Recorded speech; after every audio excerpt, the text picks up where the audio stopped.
დილამშვიდობის მოგესალმებით კიდევ ერთხელ კომერსანტის დილა ეთერში და ჩვენი ტრადიციული რუბრიკა კონკურენცია და მომხმარებლის უფლებების დაცვა, რომელიც მთელი სეზონის განმავლობაში ყოველ სამშაბათს იყო ჩვენს ეთერში. ჩვენ საუბრობდით და განვიხილავდით იმ მნიშვნელოვან თემებს, რაც მომხმარებელთა უფლებებს, კონკურენციის თემატიკას ეხებოდა, იმ პრობლემატურ საკითხებს. დღეს ჩვენი სეზონის შემაჯამებელი გადაცემა გვაქვს და ჩვენს სტუმარს წარმოგიდგენთ ამათ ამაროვი, კონკურენციის და მომხმარებლის დაცვის სააგენტოს მომხმარებლის უფლებების დაცვის დეპარტამენტის უფროსის მოადგილეა.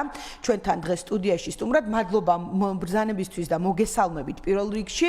და ჩვენ დღეს გადაცემაში ვისაუბრებთ და შევაჯამებთ ერთგვარად ყველა იმ მნიშვნელოვან საკითხს, რაც და რაზეც გაგვიმახვილებია ყურადღება მომხმარებელთა უფლებების დაცვის ნაწილში. ახლა არის აქტიური ტურისტული სეზონი და ალბათ ყველას უფრო მეტი ყურადღება გვჭირდება იმისათვის, რომ ვიცოდეთ ჩვენი უფლებები, სწორი ინფორმაცია გქონდეს თუ რისი უფლება და ვალდებულება გვაქვს ჩვენც და ბიზნეს ოპერატორებსაც. მოდი დავიწყოთ ხომ ამ თემაზე საუბარი და გავშალოთ. მე მგონი ძალიან საინტერესო უნდა იყოს ჩვენი მსმენელისა და მაყურებლისთვის თუ რა მონაცემები და რა ინფორმაციას უნდა ფლობდნენ კონკრეტული ნივთის თუ მომსახურების შეძენისას.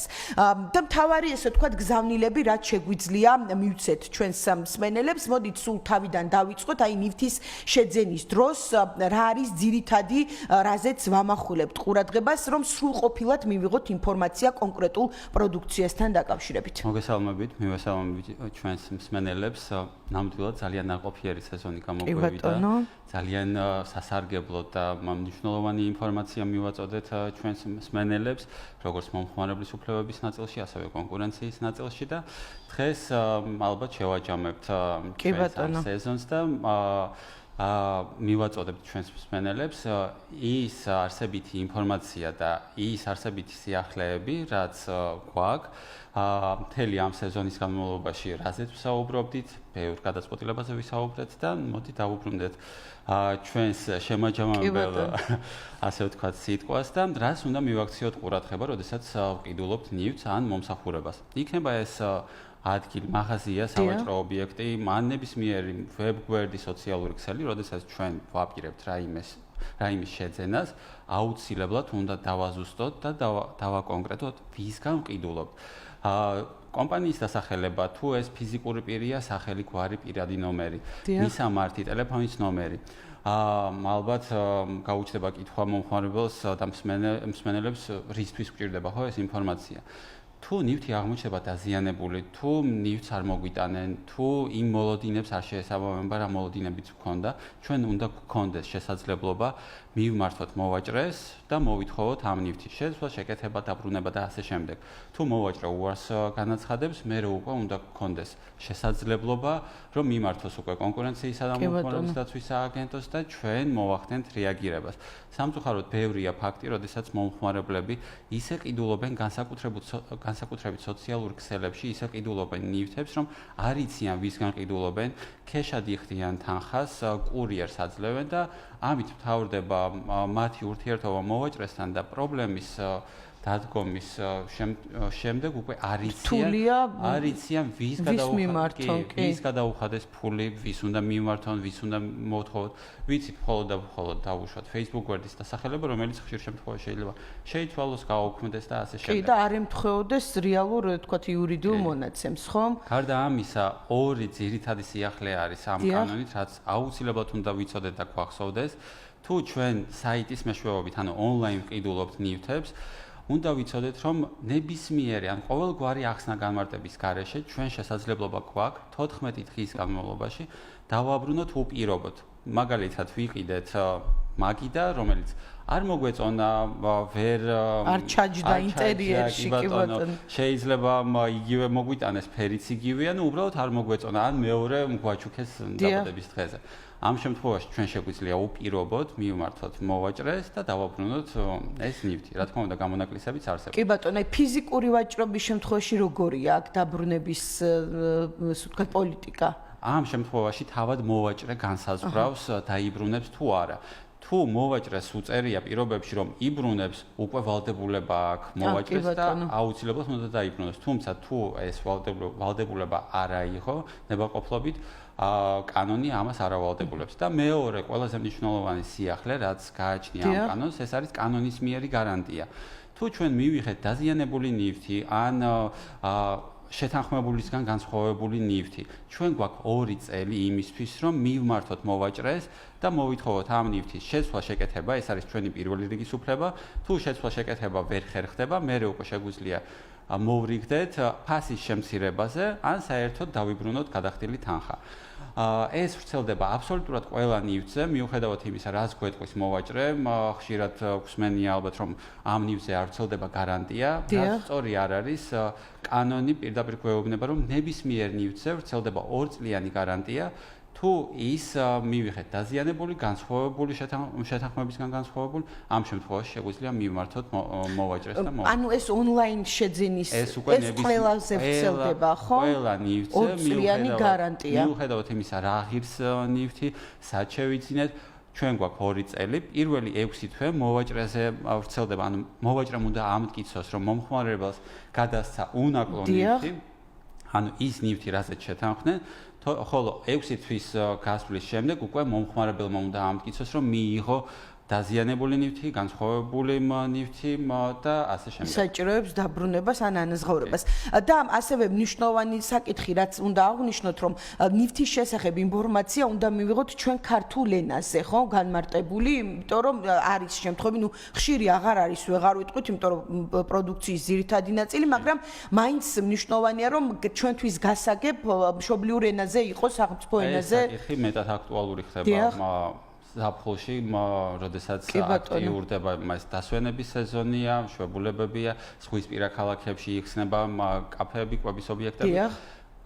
და ამ დროს ძირითადად მოგმართავენ მომხმარებლები და ვხედავთ ასეთ სურათს, როდესაც ძირითადად ეს არის კვების ობიექტები, თუმცა პრაქტიკაში გქონია სასტუმროები, ვეტკლინიკები, სხვადასხვა დაწესებულებები, მაგრამ მაინც გავამახვილებ ყურადღებას კვების ობიექტებზე. ხშირად მოგმართავენ და გვეუბნებიან, რომ მომსახურებას ვერ იღებენ ქართულ ენაზე, რაც რა თქმა უნდა არის კანონის დარღვევა. ქართული ენის არ ცოდნა არათავისუფლებს მოვაჭრეს იგივე კვების ობიექტს იმ ვალდებულებისგან რომ მიაწოდოს მომხმარებელს ინფორმაცია ქართულ ენაზე. ამიტომ მომხმარებლებს ყოველთვის შესაძლებლობა აქვს და უფლება აქვთ მოითხოვონ ინფორმაციის მიღება ქართულ ენაზე და თუ ამას არ აკეთებს მოვაჭრე, შეუძლიათ მოგმართონ ჩვენ და ჩვენ აუცილებლად მოვახდენთ რეაგირებას. შეგვიძლია განვავრცოთ ეს თემა და ერთ-ერთი ყველაზე საინტერესო სტანდარტი დავადგინეთ კვების ობიექტებთან დაკავშირებით.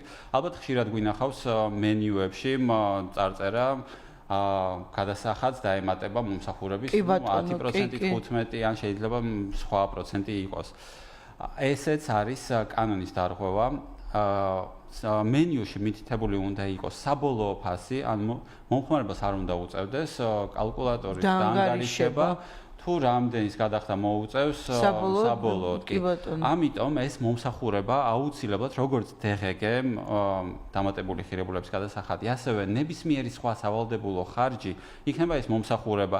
ჩვენ ხშირად ამ ბოლო დროს ვაწყდებით ისეთ ფაქტებს, როდესაც მუსიკის საფასურიც კი ცალკე გააქვთ და კურიოზული შემთხვევებიც ყოფილა. ხო, ანუ ვუკვეთავთ კერძს და ბოლოს მოგდის კერძის გადასახადი, ამას ემატება DGG, ემატება მომსახურების გადასახადი, ემატება მუსიკის და საბოლოო ჯამში პირობითად 50 ლარიანი ქვითარი შეიძლება გახდეს 150 ლარიანი. რა თქმა უნდა, ეს არ არის სწორი და საბოლოო ფასი უნდა იყოს მითითებული მენიუში.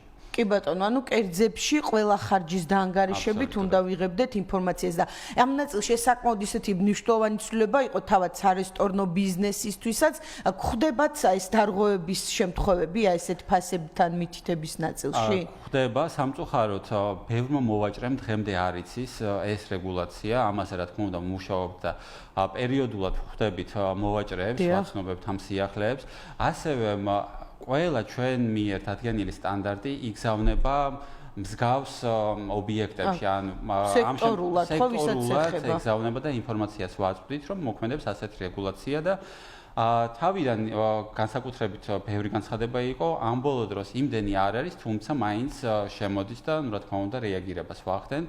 მოვაჭრეებისგანაც არის მზადყოფნა, მზაობა, რომ კანონს შესაბამისი პოლიტიკა და მენიუ, ასე ვთქვათ, გქონდეთ და კი ბატონო. ფასები. და ისევ აი ფასების თემატიკას რომ გავყვეთ, ერთეულის ფასის მითითების თემაზეც გადავიდეთ, რა ვალდებულება აქვთ ამ ნაწილში და ასევე არანაკლებ მნიშვნელოვანი არის Facebook-ზე თუ სოციალურ ქსელებში ფასების მითითების თემა. ეს მე მგონი დღემდე რაღაც გამოწვევად რჩება, რომ მომხმარებელი უბრალოდ ვერ იღებს პასუხს კითხვაზე კონკრეტული პროდუქცია რა ღირს. აქ რა ხდება, ანუ რისი ვალდებულება აქვთ ბიზნეს ოპერატორებს? ფასის მითითება და მე თანხმობით რომ ერთ-ერთი ყველაზე მნიშვნელოვანია, ინფორმაცია მთავარი, როდესაც შევდივართ მაღაზიაში, პირველ რიგში ვუყურებთ ფასს, ვადარებთ სხვა მაღაზიის ღირებულებას და ისე ვიღებთ გადაწყვეტილებას. ამიტომ როდესაც მოდით დავიწყოთ ჯერ ერთეულის მითითებით. ეს ძირითადად მაღაზიებს ეხება, როდესაც ჩვენ შევდივართ მაღაზიაში და ვხედავთ, რომ პროდუქცია არის ასაწონი, ასაზომი ხშირად არის ხილბოსტანზე, ან სამშენებლო მასალა, ან კვილეული, ხო. ანუ ყოველთვის ფასი უნდა იყოს მითითებული 1 კილოგრამის. არ შეიძლება მაღაზიაში შევიდეთ და პირობითად ხილზე ან ბოსტნეულზე მაღაზიას კონდეს მითითებული გრამების ფასი 100 გრამის ალბათ ხშირად შეგხვედრია ეს არის კანონის დარღვევა მომხმარებელი ხშირად არ აქცევს ამას ყურადღებას როდესაც ხედავს ფასს პირობითად ავიღოთ 5 ლარი აწერია ჩვენ ყველა ვარაუდობთ რომ ეს არის კილოგრამის ფასი თუმცა რეალობა შეიძლება აღმოჩნდეს რომ ეს არის გრამობის ფასი და როდესაც ავწონით 1 კილოგრამის 5 ლარის ნაცვლად მოგვიწევს გადახდა 50 ლარის და ხშირად მე სალაროსთან გვაქვს უხერხული მომენტები დაძაბული ვითარებაც და რა თქმა უნდა ეს არ არის სწორი თუ პროდუქცია არის ასაწონი ასაზომი ამ შემთხვევაში ერთეულის ფასი ანუ 1 ერთეულის კილოგრამი ლიტრი მეტრი უნდა იყოს მითითებული და ჩვენ ისე უნდა მივიღოთ გადაწყვეტილება რაც შეეხება სოციალურ ქსელებს ეს არის დღემდე სწავლის საკითხი კი როდესაც პოსტი იდება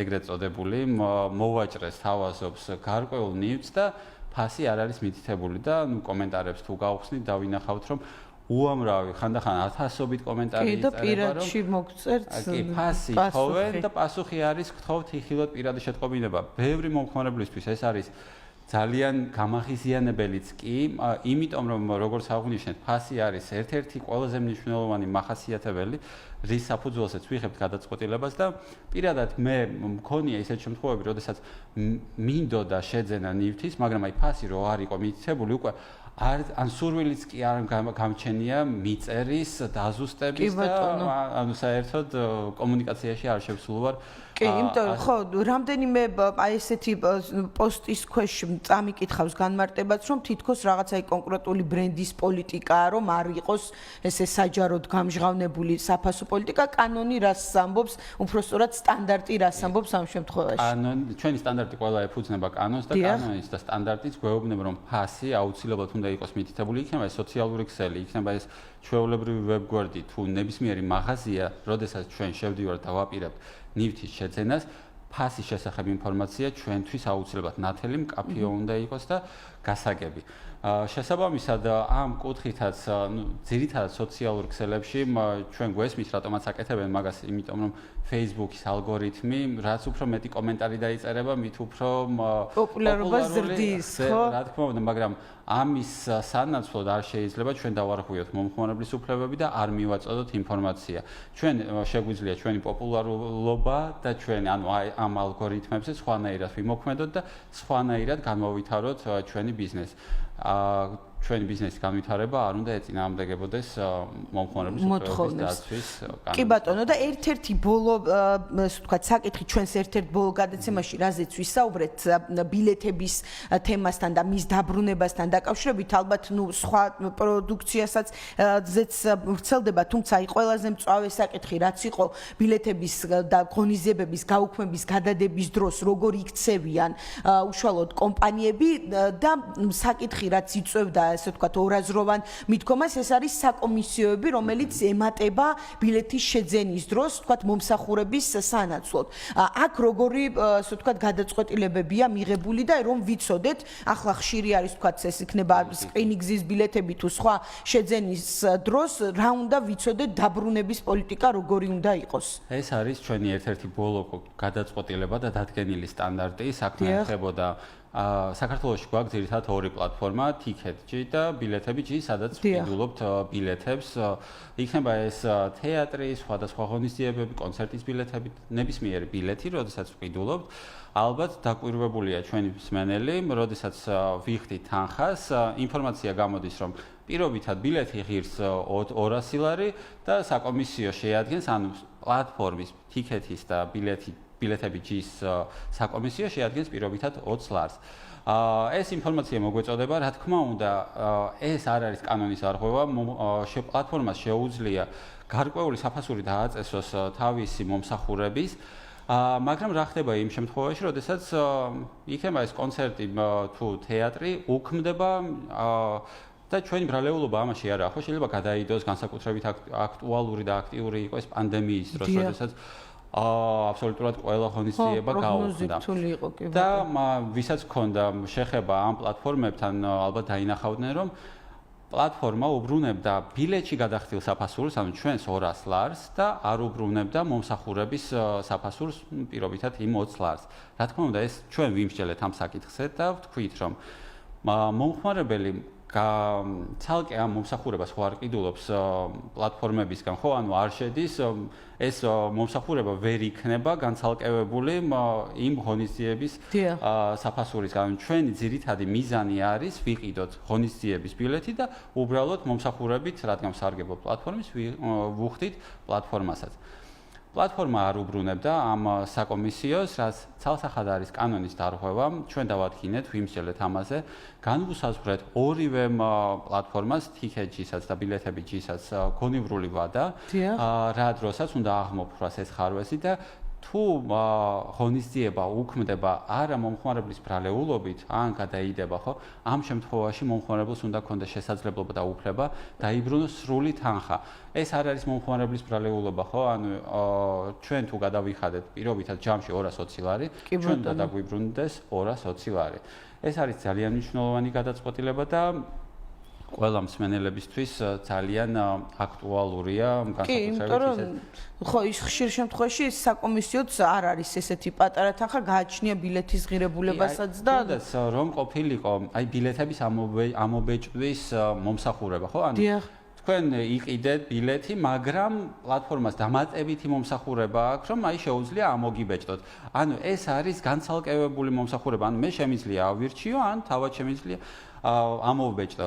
თუ ამას ვიყიდი, ბუნებრივია ამ თანხას უკან ვერ მივიღებ, იმიტომ რომ ნუ ამომიბეჭდა ბილეთი, რაღაც ქმედება განახორციელა, მომსახურება გამიწია, მაგრამ საკომისიო არ არის ცალკე მომსახურება, ეს არის ჩვენი ძირითადი მიზნისთვის, ხო? ანუ ღონისძიების ბილეთის შეძენისთვის გადახდილი თანხა. ამიტომ ეს თანხა აუცილებლად უნდა დაგვიბრუნდეს. კი ბატონო, დიდი მადლობა. მე მგონი ვეცადეთ რომ ამომწურავად ძირითადი გზავნილები და ის სტანდარტები კიდევ ერთხელ გაგვეცნოთ ჩვენი მსმენელისთვის და მაყურებლისთვის, რაც ძალიან მნიშვნელოვანი არის მომხმარებელთა უფლებების დაცვის ნაწილში და იმედი მაქვს რომ ბევრი ადამიანი, ვინც არის ინფორმირებული საკუთარი უფლებების შესახებ, შეძლებს რომ დაიცვას მოკლედ სხვადასხვა დაწესებულებებში, ვითმეტეს აქტიური ტურისტული სეზონია და ახლა გააქტიურებულია მოკლედ სერვისების მიღება.